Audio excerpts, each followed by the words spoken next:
कि 23 मार्च के दिन इवेंट कौन सा हुआ? सर मुझे नहीं पता। 23 मार्च को छुट्टी इस वजह से होती है कि यहाँ कुछ कुव्वतें हैं जो सेलिब्रेट करना चाहते हैं अपनी पावर को। ये 23 मार्च क्यों मनाते हैं? मुझे कुछ पता नहीं। तो भाई इस चीज़ का हमें पता नहीं सब कुछ। अच्छा, इनको भी नहीं पता जी। आपको?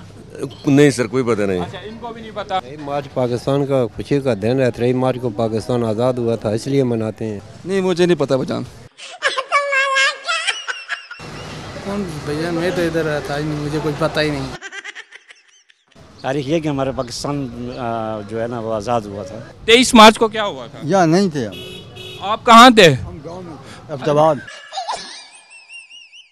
23 मार्च 1947 को पाकिस्तान आज़ाद हुआ था।